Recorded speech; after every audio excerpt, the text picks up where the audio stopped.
como les venía diciendo, estamos en nuestra serie de artesanos. Y como les venía contando, hace unos domingos yo soy un deportista bastante frustrado. Yo pasé por todos los deportes, basquetbol, béisbol, todo lo que sí te ocurra, fútbol, todo lo que tú pienses. Y en esta dinámica de la Copa América, yo empecé a preguntarme, ven acá, ¿por qué es que a mí no me gusta el fútbol? O sea, eso es algo muy normal en mi cultura. O sea, yo soy colombiano, soy latinoamericano, pero yo no tengo esa pasión por el fútbol, a menos que juegue la selección Colombia. Colombianos, ¿todavía tienen tusa? Todos tenemos tusa. Felicidades, Argentina. Nada que decir. Pero a mí me causó curiosidad y dije, ¿por qué a mí no me genera esa pasión? Y cuando entro a investigar, yo quiero presentarles a este hombre que va a salir en la pantalla. Este hombre es mi papá. El bigote ni ahora me crece, entonces en ese momento menos. Este es mi papá. Investigando un poco el por qué de pronto esta afinidad por el fútbol no era tan fuerte como otras personas, aún en mi familia, me doy cuenta que a mi papá tampoco le llama la atención. O sea, mi papá no es frenético, fanático del fútbol. Cuando juega en la selección lo vemos. Pero cuando empiezo a indagar un poco más a fondo, me doy cuenta que su papá, es decir, mi abuelo, tampoco le gustaban los deportes. Pero cuando indago un poco más, me doy cuenta que su abuelo, es decir, mi tatarabuelo, el papá de su papá, tampoco le llamaban la atención los deportes.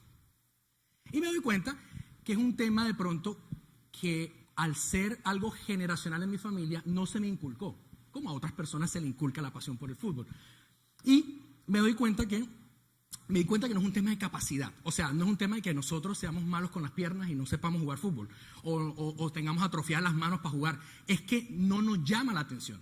O sea, yo veo cuando entro a Flanagan's o este tipo de lugares que son como de deporte, la gente está jugando fútbol, el de fútbol americano acá, el de basquetbol acá, y la pasión de la gente, yo esa pasión no la siento.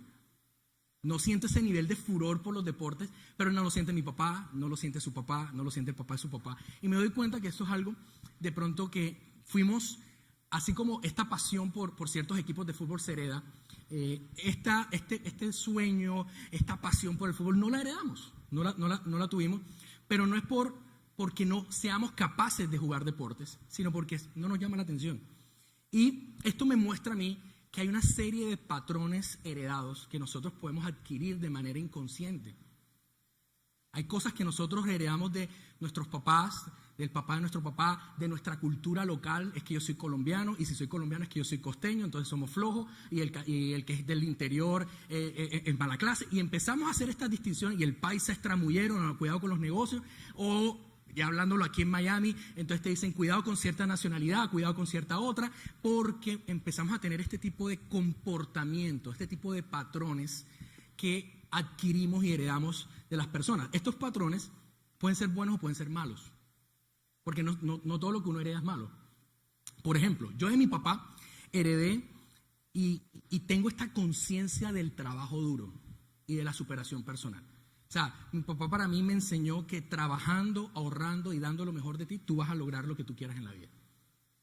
Y soy una persona que trabaja incansablemente por algo que adquirí de manera generacional de parte de mi papá.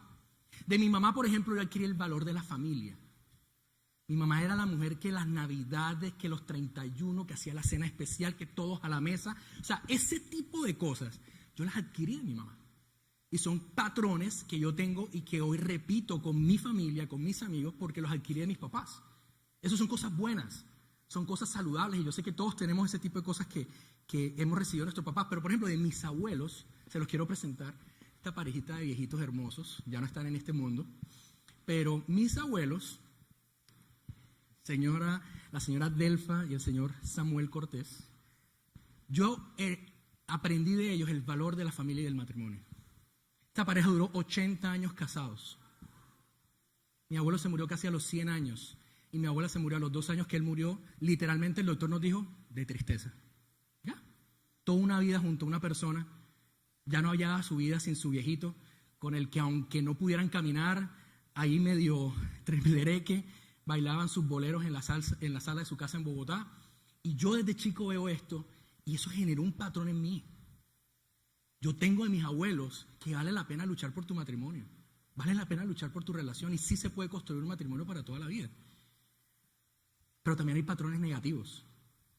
Por el lado de mi mamá, por el lado de la familia materna, digamos que el asunto no es tan color de rosa. Mi abuelo tuvo un corazón muy grande para amar a muchas mujeres.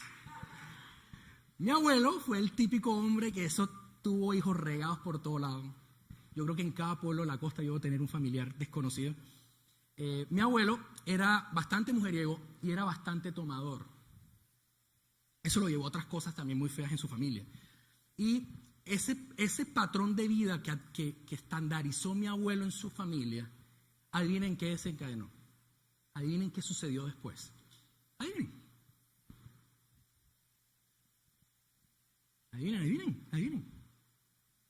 Pues todos mis tíos tienen problemas con el alcohol y no hay uno que haya tenido una relación estable en su vida.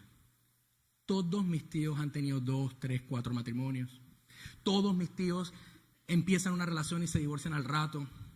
Mi abuelo tuvo reconocidos 9 esposas, más de 18 hijos, más los que no conocemos. Hubo una época en mi familia que cada que íbamos a una Navidad conocíamos un tío nuevo. A ese nivel. ¿Y sabes qué pasa?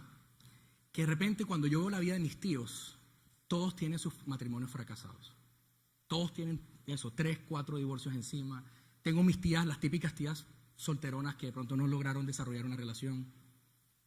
Veo a mis primos con problemas de alcoholismo y no pueden tener una novia porque quieren que tener 2 o 3 al mismo tiempo y eso les trae otro problema y no logran, llegan a una edad en que no desarrollaron una relación. Eso es una cantidad de cosas, pero todo comenzó con un patrón de mi abuelo. Hasta que llegó a mi mamá.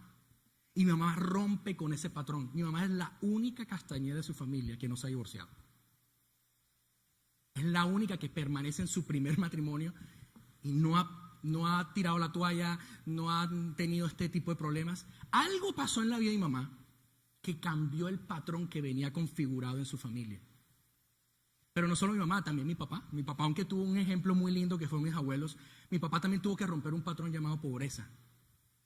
Porque mi papá creció en una familia muy pobre.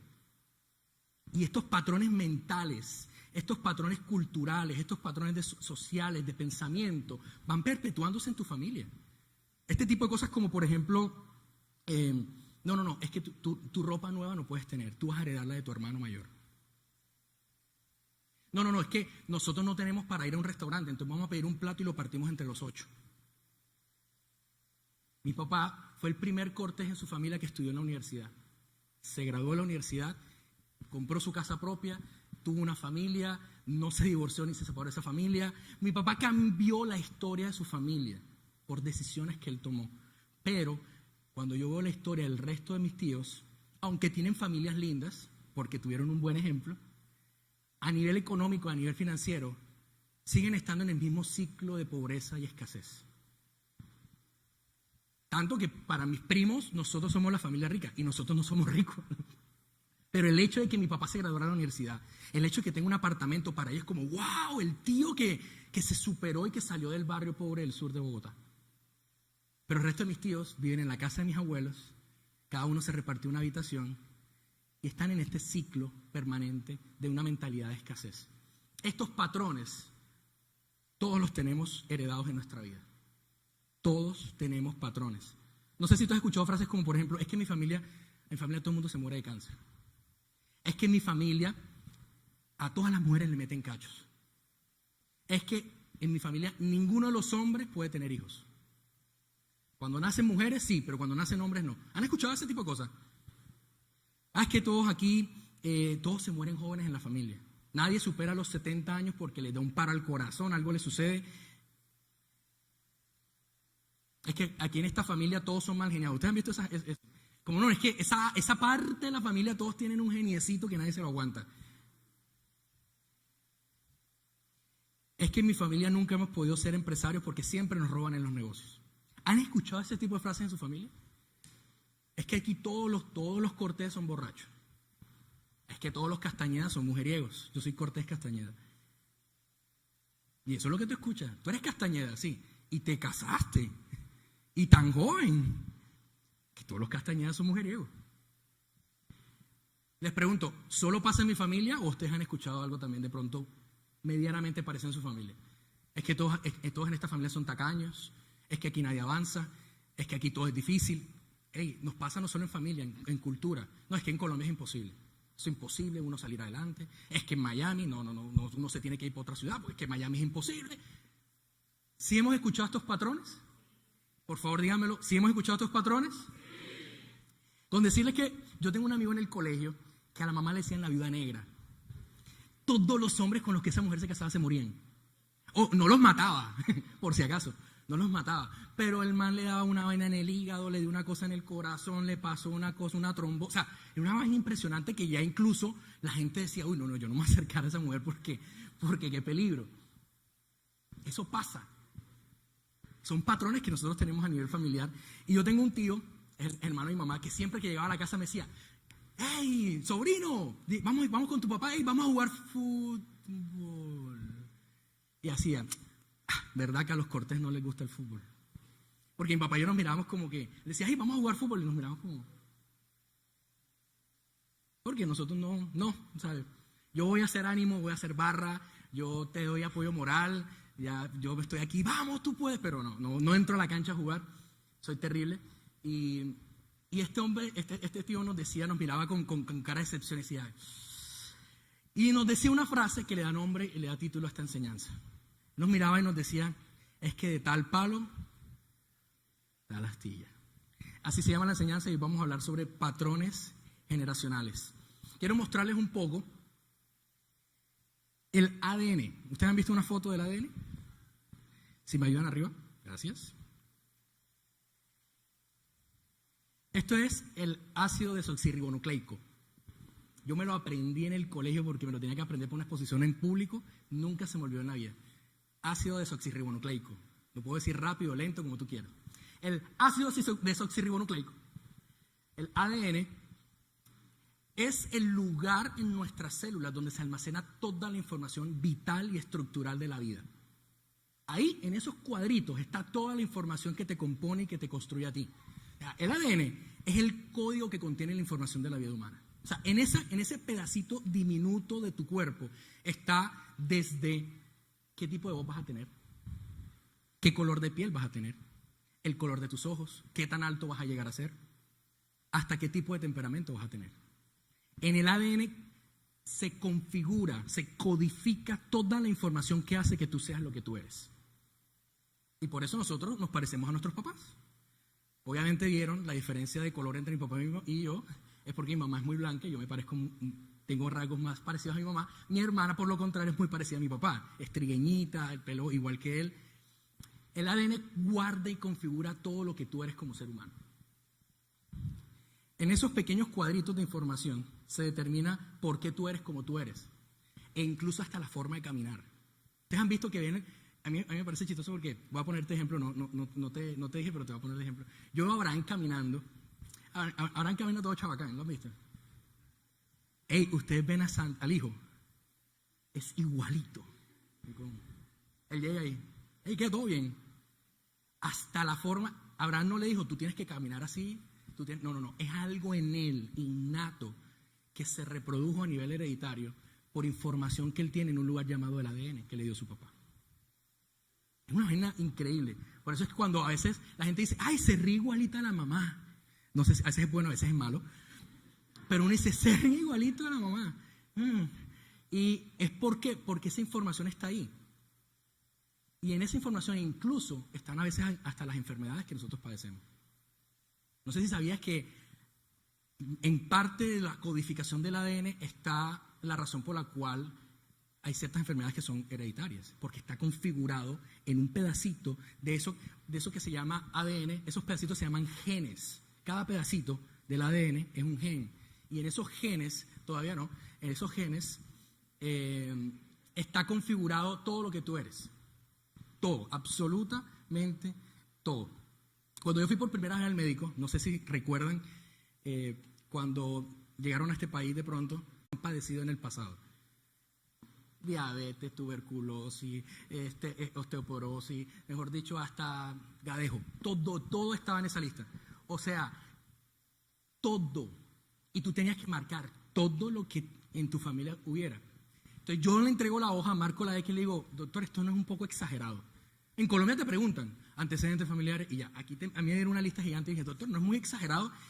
Y la respuesta de él me dice, lo que pasa es que lo que tú marques con una X ahí, tú estás predispuesto a padecerlo. Y yo tengo que saberlo como médico. Por ejemplo, en mi familia más de 8 personas han muerto de cáncer. E incluso un primo muy joven de 20 años. Le dio cáncer de colon y acabó con él. Hay algo en el ADN de nosotros que está defectuoso. Hay algo que está codificado a ser predispuesto a ciertas enfermedades. Por eso es que el que tiene diabetes, ¿adivina qué? Sus hijos se tienen que cuidar del azúcar. Porque probablemente sean muy predispuestos a la diabetes. O por ejemplo, la persona que tiene VIH.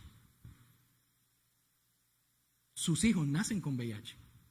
Y una vez estaba en la cárcel conociendo a estas mujeres que tienen a sus hijos en la cárcel, muchos de esos niños vienen con VIH, a mí se me partía el corazón y decía, esto no es justo. ¿Y sabes qué me dijo el psicólogo o el trabajador social de ahí? Me decía, lo que pasa es que estas son las consecuencias de las decisiones de sus padres.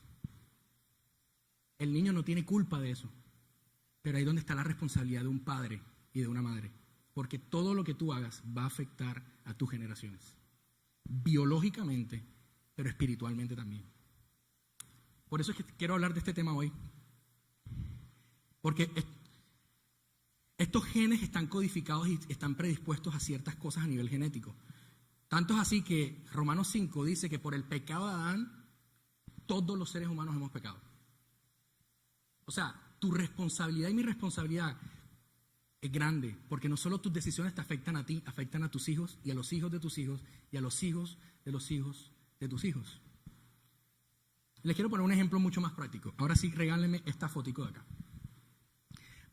Eso se llama el gen, no me lo aprendí, se llama el gen CYP2EI.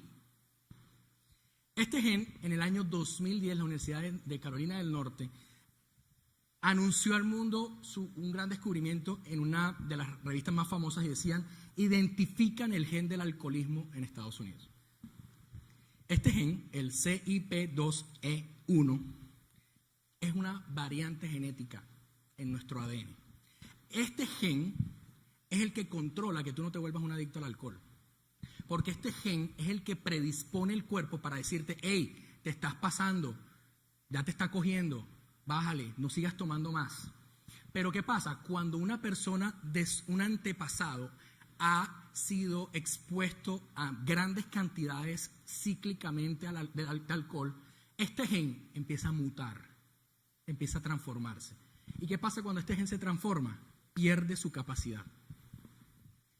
Entonces, cuando la persona nace de un papá o una mamá cuyo CYP2EI1 ha sido adulterado, ha sido mutado, esa persona tiene un 85% de probabilidad de ser alcohólica. Él no tiene la culpa. Pero es que cuando el alcohol empieza a transformar esto y muta este gen, cuando nace su hijo, ya su hijo nace con el gen mutado. Y por eso esta persona tiene tantas probabilidades de volverse alcohólica. No ha probado el alcohol por primera vez en su vida, pero ya tiene una predisposición genética heredada de las decisiones de sus padres para cometer errores con el alcohol. Esto no es, ni siquiera estoy tocando un tema netamente espiritual o bíblico, estoy tocando un tema que es médico, científico, biológico. Si tú tienes problemas con el alcohol, este gen empieza a mutar y el día de mañana tus hijos van a nacer con este gen adulterado, con una mutación de este gen que les impide tener la capacidad de controlar su consumo del alcohol y por eso se vuelven propensos a ser alcohólicos.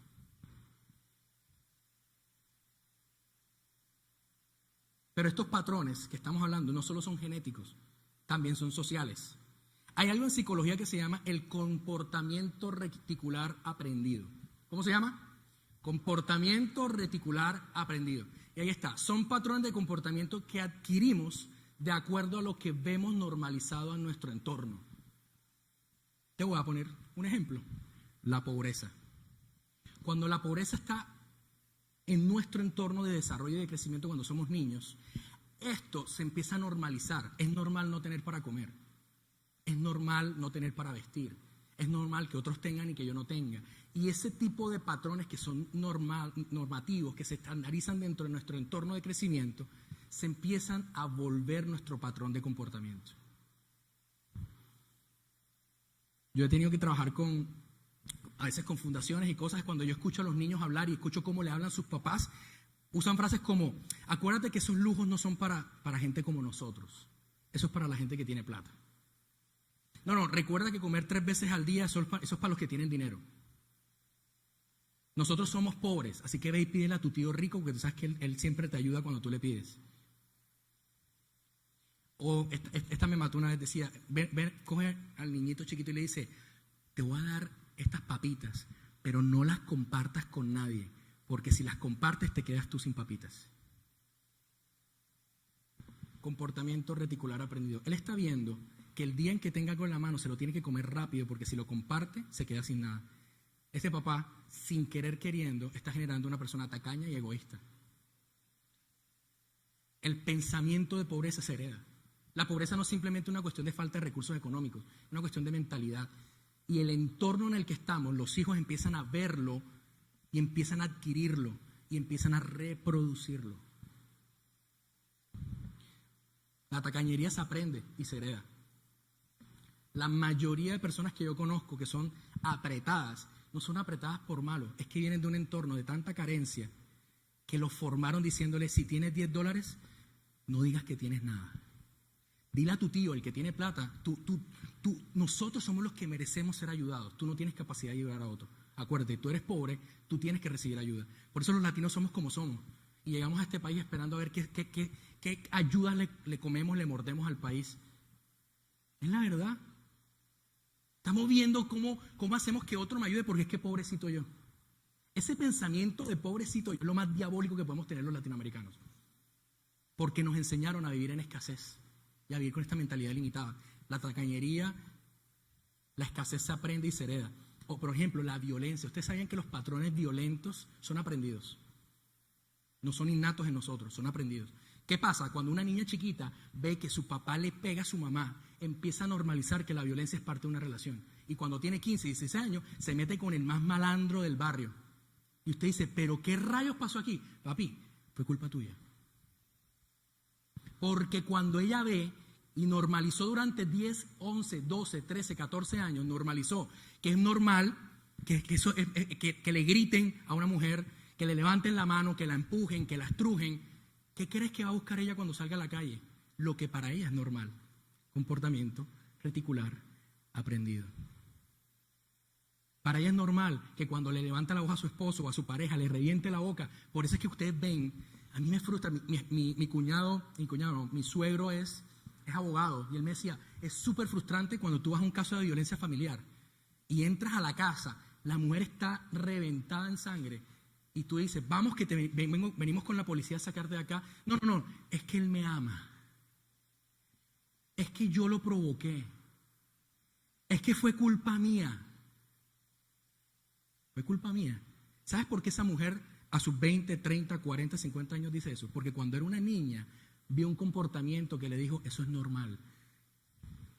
Es que los hombres pueden hacer eso cuando tú les sacas la piedra. Y esos comportamientos, damas y caballeros, se heredan. Estos patrones se pasan de generación en generación. Por eso nosotros como latinoamericanos somos tan violentos. ¿Se acuerdan cómo nos conquistaron a nosotros? A punta de espada, sangre y muerte. ¿Se acuerdan cómo conquistaron a esta gente aquí?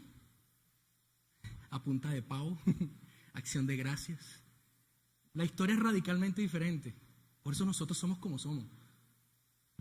Patrones heredados. Ahora les pregunto, ¿hay patrones que heredamos? ¿Sí o no? Un patrón generacional es algo que se repite cíclicamente de generación en generación y puede ser positivo o negativo. A los patrones positivos se les llama bendiciones generacionales. Un ejemplo, la riqueza. Hay algo que a nosotros nos pasa como latinos, es que nos da rabia y dice: es que ese hijo de papi, él no merece nada porque él no lo trabajó. Claro, no lo trabajó su papá. Y por eso, tengo que decírtelo, se lo merece. porque el papá trabajó toda su vida para darle ese nivel y esa calidad de vida a ese muchacho, a esa muchacha. A nosotros nos arde, porque tenemos ese lado medio izquierdoso a veces que se nos sale ahí de, deberíamos todos ser iguales. No, bro, no funciona así. Si mi papá se esfuerza más que otro, es normal que coseche mejores cosas que otro. Es la realidad. Y es lo que pasa, la riqueza se hereda. Y yo soy consciente, yo he visto gente que yo digo, este man va a despilfarrar esa plata en 2 años. Pero él está cosechando bendiciones generacionales por las decisiones de sus papás. Y la riqueza es una de esas. Por eso hay gente que nace en cuna de oro. ¿Es culpa de él? No. ¿Es culpa de ella? No. Es gracias a las decisiones de sus papás o de sus abuelos que permitieron hacer una plataforma económica que cuando esa persona nació en cuna de oro. A diferencia de otros papás que de pronto en sus decisiones económicas se endeudaron mucho, hicieron negocios que no debían hacer, perdieron sus ahorros, perdieron su dinero, y cuando viene este niño, lastimosamente viene en otras condiciones. Un ejemplo de eso es José. Hay una historia en la Biblia de un hombre llamado José que dice que lo venden, lo llevan a Egipto. Eso pasa un drama así bien de tipo Netflix, pero a la final me parece increíble porque cuando este hombre vuelve a ser una persona importante en el reino, en Egipto, hay una frase que me encanta que está en la Biblia en Génesis, que dice, y por causa de José, él, el faraón y todo Egipto fue bendecido por generación tras generación tras generación. La obra política y económica de José en Egipto fue tan buena que aseguró que su descendencia y hasta 5 descendencias más iban a estar tranquilos económicamente. Eso se llama bendición generacional. Una persona toma decisiones en su presente que afectan varias generaciones más adelante positivamente. Pero también a estos patrones negativos que existen se le llaman maldiciones generacionales. Un ejemplo, las enfermedades, la pobreza, la ira, la idolatría. Son cosas que heredamos y son cosas que nos traen consecuencias negativas a nosotros mismos. Era un padre ausente emocionalmente. Tanto que cuando fue Samuel, fue un hombre a su casa y dijo, tráeme a tus hijos, llamó a todos menos a David. David era el hijo ese que no le presta mucha atención, a ese que no le dedico tiempo, a ese que vino como que no queríamos más y nos llegó pues ni modo.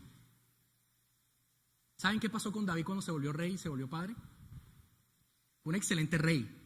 La Biblia dice, el hombre conforme al corazón de Dios conquistó batalla, Saúl mató a 1000, David mató a 10,000, todo lo que quieran militarmente, políticamente, pero familiarmente, ¿saben cómo fue la historia familiar de David?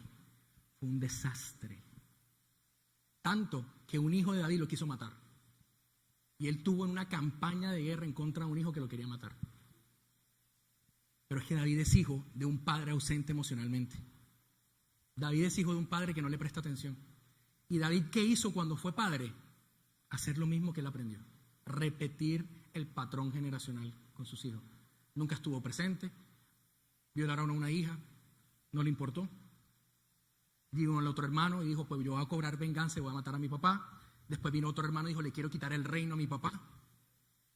David fue un excelente hombre, pero fue un padre bastante ausente. Estos son el tipo de patrones que a veces nosotros podemos tener en nuestra vida. Y la Biblia lo dice así, Éxodo 20:5 dice, los pecados de los padres se extienden sobre sus hijos y toda la familia de los que rechazan mis palabras queda afectada, hasta los hijos de la 3ª y de la 4ª generación. Aquí hay algo importantísimo que no podemos perder de perspectiva, y es que quiero que lo dejen ahí para que lo podamos leer. Estas bendiciones o estas maldiciones generacionales no vienen por causa de Dios o del diablo. Miren lo que dice ahí. Los pecados de los padres se extienden sobre sus hijos. Son tus decisiones y las mías las que determinan si nuestras generaciones van a estar bajo bendición o bajo patrones negativos que les destruyan la vida. Sí, por eso es importante que tú cortes con muchas cosas en tu vida que no están bien. La infidelidad, la pornografía, el alcoholismo. No solo por ti mismo, es porque todo lo que tú decidas hacer o no hacer va a afectar a tus hijos, a los hijos de tus hijos y a los hijos de los hijos de tus hijos. Son nuestras decisiones las que determinan el rumbo de nuestras generaciones. Pero me gusta porque me parece muy, muy interesante que aquí dice que todo comienza con una acción. ¿Recuerdan cuando hablamos la enseñanza de Jamartía? Lo que era el pecado era no dar al blanco. Y ahí me está diciendo que todo lo que yo no dé al blanco se va a extender sobre mis hijos. ¿Sabes qué significa eso? Que todo gigante que tú no derribes le va a tocar enfrentarlo a tus hijos. Quiero que sepan algo. David no tenía por qué enfrentar a Goliat. Al que le tocaba era Saúl. Saúl era el responsable delante de Dios, delante del reino, delante de su ejército. Saúl era el que se tenía que parar a darle duro a ese gigante. Pero se acobardó, se encerró. ¿Y saben qué? Le tocó a un muchachito de 15 años pararse enfrente a un gigante porque hubo adultos que no fueron capaces de hacerlo. Todo gigante que tú no derribes, tus hijos lo van a tener que enfrentar. David lo tumbó. David tenía la gracia de Dios y dice la Biblia que tumbó al gigante, pero el orden correcto de las cosas no era ese. Quien debía haber tumbado a ese gigante fue Saúl. Todo gigante que tú no derribes, a tus hijos les va a tocar derribar. Esa lucha que tienes que nadie sabe, muy probablemente tu hijo también la va a luchar y nadie lo va a saber. Ese problema no resuelto, ese patrón cíclico no resuelto, si tú no lo resuelves, tu hijo lo va a tener que pelear. Llámese pobreza, llámese algún tema sexual, llámese algún tipo de vicio, de sustancia, de lo que sea. Todo gigante que tú no derribes, tus hijos lo van a tener que enfrentar. La pregunta es ¿cómo rompemos estos patrones? Primero, tienes que entender que no tienes por qué vivir con eso. Es que todos se mueren de cáncer en mi familia. Ok, yo no tengo por qué morirme de cáncer.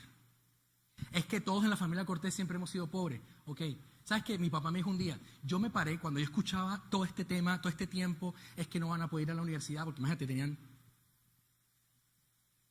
12 hijos, casi que las 12 tribus de Israel. Tenían 12 hijos y mi abuelo decía, no tengo plata para que ustedes vayan a la universidad. Mi papá un día se para en la mesa, la golpea y dice, pues yo no sé ustedes, pero yo no voy a seguir en este ciclo. Como sea, yo voy a estudiar y voy a entrar a la universidad. Mi papá fue, se consiguió una beca a través de una organización con la ONU, se fue a estudiar a otro país y todo lo que hizo en México, donde él estuvo, manejó buseta, hizo lo que tú quieras. El hombre se graduó de la universidad y rompió un ciclo mental y un patrón generacional en su familia. Lo primero es que tienes que entender que no tienes que vivir con eso. Es que todas las Sánchez son la tía solterona. Es que aquí nadie consigue un buen hombre. Todo patrón negativo que no esté acorde a las promesas de Dios para tu vida, tienes que romperlo. Entiende que no hace parte de tu diseño y tienes el derecho de decir, esto no va conmigo. Esta mujer que está acá, le habían dicho, Gisette, le habían dicho que iba a estar quién sabe cuánto tiempo sobre una cama. ¿Saben qué me dijo cuando fuimos a visitarla la segunda vez al hospital? Me dijo, no, me dijeron que voy a estar varios meses acá, pero yo no estoy más de un mes aquí. Y ahí está. Tú decides si haces, si intimas, si haces coherencia con estas verdades que te están diciendo, sea el médico, sea tu papá, sea el que sea, o si tú te paras firme y entiendes que aunque te estén diciendo lo que te estén diciendo, tú no tienes que vivir con eso. Es que todos los Cortés son mujeriegos. Yo me he tenido que parar delante de tías y decirle, no tía, qué pena, yo nunca he sido mujeriego. Yo tuve una novia antes de Melissa y tenía como 18 años. Yo rompí un ciclo en mi familia. Pero todo comienza con que tú entiendas que no tienes que conformarte a esa manera de vivir. Ese patrón que ha estado en tu familia, no tienes que conformarte con eso. Lucas 4:18, miren lo que dice. El Espíritu del Señor está sobre mí, está hablando Jesús, Por cuanto me ha ungido para anunciar buenas noticias a los pobres, me ha enviado a proclamar libertad a los cautivos y a dar vista a los ciegos, a poner en libertad a los oprimidos. Este tipo de patrones generacionales es como si nosotros viviéramos en una cárcel. Eso es. Amarro los zapatos. Sí, espérate, ahí sacamos los cordones. En Hollywood hay una cortinilla, aquí no tenemos cortinilla. Estos patrones nos amarran y se convierten en lo que la Biblia llama ataduras. Aquí, pero uno con el otro. No es algo que yo haga, es algo que otra persona hizo conmigo. Mi papá, mi abuelo. ¿Y qué pasa? Yo puedo intentar ir por la vida, intentar correr, pero por más que intente, nunca lo voy a lograr. Por más que intente hacer algo, más allá de esto, hay algo que me amarra. Por eso todas las tías son solteronas. Por eso todo nos da cáncer. Por eso todos siempre estamos como que hay algo que tú dices, pero no entiendo por qué vuelvo a caer en esto, por qué esto me sigue pasando, por qué volvemos a hacer un negocio y se vuelve y se quiebra. Y es como que estamos amarrados, atados a algo que no nos impide avanzar. Pero la Biblia dice, en Lucas 4, dice, pero yo vine a poner en libertad a los oprimidos. Hay cosas en tu vida que a lo mejor se han repetido cíclicamente, generacionalmente en tu familia, que has intentado romper, pero el secreto que nos da Jesús aquí, que es que el único que lo puede hacer es Él. Yo puedo intentar correr y me voy a caer, voy a intentar saltar y me voy a caer, a menos que yo le pida ayuda a alguien y me vuelva a soltar las ataduras que durante décadas mi familia ha estado. Mi papá no hubiera logrado salir de la pobreza si no hubiera tenido un amigo que le dijo, tú puedes ir más allá de tus capacidades, tú no te tienes que quedar en este barrio. Mi mamá se hubiera vuelto una más de todo lo que le pasó a su alrededor, a menos que hubiera llegado una profesora en su universidad que le dijo, Francia, pero es que tú eres la que decides con qué tipo de hombre te vas a meter. ¿Te metes con alguien como tu papá, que te va a meter cachos, que te va a hacer esto, o decides escoger bien y coges un buen hombre con el cual hacer una vida increíble? Alguien le cambió, alguien le ayudó. Necesitas entender que no tienes que vivir con eso porque Jesús quiere darte libertad. Segundo, tienes que identificarlas. Y aquí viene un trabajo de introspección. Tú vas a tener que hacerte preguntas difíciles. Preguntas como, ven acá, ¿por qué todos en mi familia nos pasa esto? ¿Por qué todo el que intenta hacer esto no lo logra? ¿Por qué este patrón se está repitiendo una y otra vez? ¿Qué pasó? Y a lo mejor vas a tener que hacer preguntas incómodas. Yo he tenido que hacerle preguntas incómodas a mis papás. Miren lo que dice Job 8:8. Pregúntale a las generaciones pasadas y averigua lo que descubrieron tus antepasados. Tú vas a tener que en algún momento tocar la puerta y decirle, papá, mamá, abuela, la persona que te haya criado, ¿qué pasó en aquel momento? ¿Qué le pasó a mi mamá en este momento? Porque cuando tú preguntas, empiezas a descubrir de dónde viene ese patrón generacional en tu familia. Yo me he dado cuenta que yo a veces, a mí no me gustaban las sorpresas. O sea, que me hicieran sorpresa. El cumpleaños sorpresa, el no sé qué sorpresa. A mí eso en una etapa de mi vida no me gustaba. Me generaba nervios, me daba como algo. Y un día, estudiando justamente este tema, yo le pregunté a mamá, ven acá, una pregunta. ¿Cómo fue el momento en que tú te enteraste que estabas embarazada de mí? Mi mamá se queda pensando y dice, bueno, yo me puse muy feliz. Y yo, no. Ella, o sea, quita toda la parte políticamente correcta de mamá. Quiero que me digas la verdad. Cuando tú viste y dijo, no me vino, me hago la prueba, ¿qué sentiste en tu corazón? Me dijo, yo sentí pánico, porque yo dije, esta sorpresa yo no me la esperaba. De ahí en adelante, mi mamá dice, cada vez que había una sorpresa a mí me daban nervios, porque yo decía, ¿en qué momento algo pasa que se sale de lo normal? La primera sensación que mi mamá tuvo, porque mi mamá no estaba casada con mi papá. La primera sensación que tuvo cuando se enteró que estaba embarazada de mí fue, ¡qué sorpresita! Hey, yo tuve que hacer esa pregunta, tuve que tocar la puerta y me di cuenta que a mí no me gustaban las sorpresas. ¿Sabes por qué? Porque yo fui la sorpresa de alguien que lo... Y esa sorpresita la llenó de nervios, de miedo, de ansiedad. Y por eso, inconscientemente, cuando yo veía una sorpresa me llenaba de miedo, de ansiedad. Y cuando algo bueno pasaba, yo decía, en algún momento algo malo tiene que pasar. Algo tiene que pasar para dañar todo esto. Porque siempre tienen que haber las sorpresas en la vida. Hasta que yo sané eso en mi corazón, entendiendo de dónde venía, fue que yo pude ser libre de eso. Tú tienes que identificarlas. ¿Qué es el patrón que se repite en tu casa o en tu país? Tercero, tienes que pedir perdón. Segunda de Crónicas 7:14 dice, si se humilla mi pueblo sobre el cual es invocado mi nombre y oran, buscan mi rostro y se vuelven de sus malos caminos, entonces yo iré de los cielos, perdonaré su pecado y sanaré la tierra. ¿Cómo empiezan los patrones? Dice, el pecado de los padres se extiende sobre los hijos hasta terceras y cuartas generaciones. Todo comienza con acciones, con no dar en el blanco. Y lo que dice acá es que cuando yo vengo delante de Dios y pido perdón, dice, ¿perdonaré qué? Ese momento donde a lo mejor mis papás, mis abuelos o alguien no dio al blanco y desencadenó una cantidad de patrones en mi vida, dice que Dios toma eso y sana la tierra. A veces nos va a tocar pedir perdón por cosas que nuestros papás hicieron. Nos va a tocar pedir perdón por cosas que otras personas hicieron. Pero no porque esa persona lo merezca. No es porque esa persona esté viva o sea consciente de eso. Es para liberarte a ti. Es cerrar los ojos y decir, ¿sabes qué? Yo te pido perdón por las infidelidades de mi abuelo.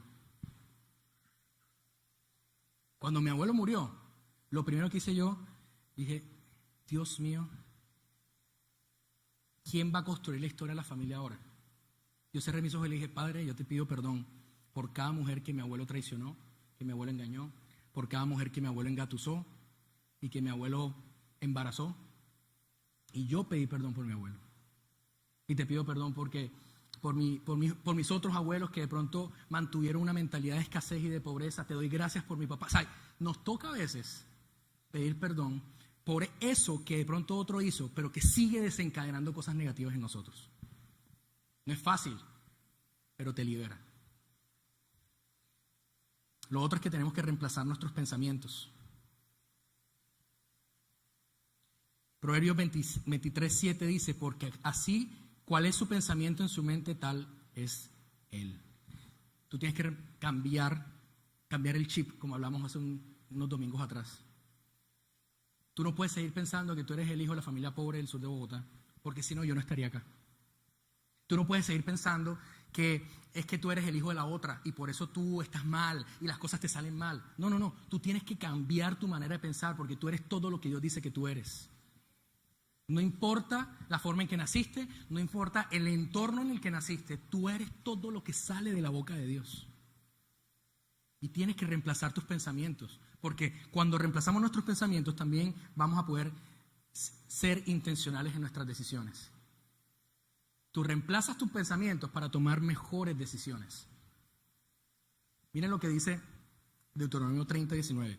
Hoy te he dado a elegir entre la vida y la muerte, entre bendiciones y maldiciones. Ahora pongo al cielo y a la tierra como testigos de la decisión que tomes. Elige pues la vida para que tú y tus descendientes disfruten. Tú tienes que tomar la decisión de tomar decisiones, valga la redundancia, de vida y no de muerte. Decisiones como cuál, por ejemplo, si es tu caso como el mío, que todos mueren de cáncer de colon, adivinen qué es lo que me tengo que revisar todos los años. El colon.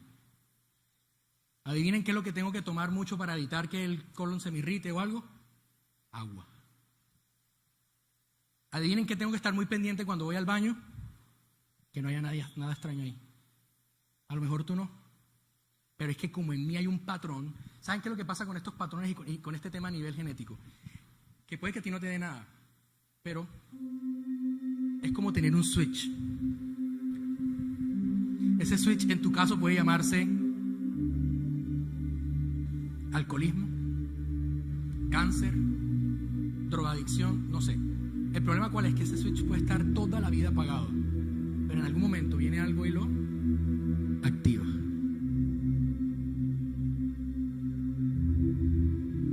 Toma decisiones de vida y no de muerte. Cambia tus patrones de vida, porque los patrones de vida nuevos que tú hagas van a afectar a tus generaciones. Todo lo bueno que tú decidas hacer ahora va a ser heredado por ellos, y todo lo malo que decidas cambiar va a ser cambiado en ellos también. Y lo último es que tienes que cuidarte. Proverbios 14:16 dice: los sabios son precavidos y evitan el peligro, pero los necios, confiados en sí mismos, se precipitan con imprudencia. Yo tengo que cuidarme. Yo les digo, yo no tengo problemas con el alcohol. Yo puedo tomarme un vino, yo puedo estar en un asado y yo puedo compartir, yo no tengo problema con eso. Pero ojo, yo me cuido del alcohol, porque toda mi familia tiene problemas con el alcohol. Y lo que yo no quiero es que a lo mejor este switch está apagado y algún día algo lo prenda. Yo no tengo problemas con el alcohol, pero tomo medidas porque los patrones generacionales en mi familia han llevado a muchos a ser adictos al alcohol. Yo no tengo problemas con las mujeres. Pero mi abuelo era casi alcanza a Diomedes. Si yo no me cuido de la infidelidad, ¿saben qué puede pasarme en algún momento? La Biblia dice: el que crea que esté firme, mire que no caiga. Yo amo a mi esposa, amo a Melissa con todo mi corazón, y hasta la fecha yo no he sentido la inclinación de irme con otra mujer o algo así. Ojo, pero no quiere decir que no esté ahí, porque toda mi familia ha tenido 2, 3 y 4 mujeres en su vida, todos los hombres de mi familia. Si yo no me cuido y evito llegar hasta allá, probablemente algún día algo me va a despertar ese switch. Yo tengo que cuidarme, tengo que poner límites en mi vida, porque puede que yo nunca he experimentado esa tentación de irme con otra mujer, pero toda mi familia, todos los hombres tenemos un patrón de infidelidad. Yo me tengo que cuidar de la infidelidad, porque yo no quiero que algún día se prenda algo en mí producto de lo que ha pasado en mi familia a nivel generacional. Si yo quiero cuidar mi matrimonio, yo tengo que ser cuidadoso con eso. Yo tengo que cuidarme de la amargura. Hay mucha gente en mi familia que es amarga, que es tosca, que se le perdió la capacidad de disfrutar la vida. Y si yo no me cuido, algún día algo puede prender eso y de repente me vuelvo una persona amargada. ¿De qué te tienes que cuidar tú? El dicho tal palo, tal astilla vale mucho en esta ocasión. Todos tenemos patrones negativos generacionales que debemos romper.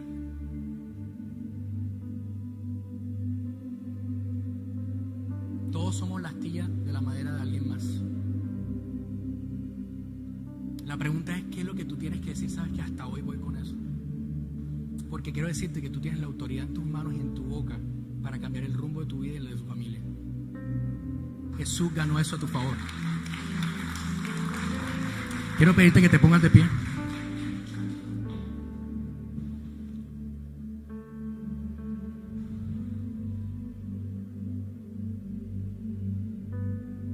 Y ahorita vamos a hacer algo. En física, para tú terminar un bucle, un ciclo, tú tienes que ir al lugar donde eso comenzó. ¿Se vieron Back to the Future? Regreso al futuro, la película. Marty McFly y el doctor un día dicen: Marty, para poder romper el bucle temporal tenemos que ir al momento exacto y al lugar exacto donde todo comenzó. Y esto es lo que duele a veces de sanar, porque tenemos que ir a ese momento donde ese patrón comenzó, sea en nosotros o sea en otras personas. Pero quiero leerles esto. Juan 9 del 1 al 5 dice: caminando por la calle, Jesús vio a un hombre ciego de nacimiento. Sus discípulos le preguntaron: Maestro, ¿quién tiene la culpa de que este joven haya nacido ciego? ¿Fue algo malo que hizo él mismo o algo malo que hicieron sus padres? Y Jesús les dijo: estás haciendo la pregunta equivocada. Estás buscando a quién culpar. Aquí no funciona eso. Busca más bien ver lo que Dios puede hacer en este momento. esta charla, la intención no es que ustedes busquen culpables. No es que digan, es que mi papá fue el peor, o es que mi mamá. La intención de esta conversación es que seamos conscientes de esta realidad, pero no para buscar culpables. Ya lo que pasó, pasó, ya mi abuelo murió. Y hay mucha gente a lo mejor que desató este tipo de patrones en tu vida, que ya murieron. Aquí no venimos a buscar culpables, aquí venimos a buscar soluciones, a ver lo que Dios puede hacer en este momento. Quiero pedirte que cierres tus ojos y quiero que pienses en eso un momento. ¿Cuáles son los patrones que Dios te está mostrando en este momento que hay en tu casa? No tienen que ser tan escandalosos como infidelidad, drogas, pero puede ser depresión. Todas las mujeres en mi familia, cuando paren, siempre están deprimidas. Todas las mujeres, cuando llegan a la menopausia, se vuelven un tití, un hombro. Todos los hombres en esta casa no hablan. No es que los Rodríguez no hablan. Ellos son proveedores, pero ellos no hablan, no dicen, no abrazan. ¿Cuál es la madera de la cual tú estás sacando tus astillas? Porque ahí te tienes que quitar todas las astillas que tienes en el corazón. Es que en mi casa todo sale mal siempre, los negocios no salen.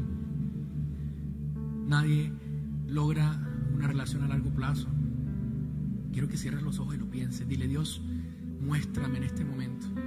Te pido que me muestres cuáles son los patrones generacionales que yo tengo que romper.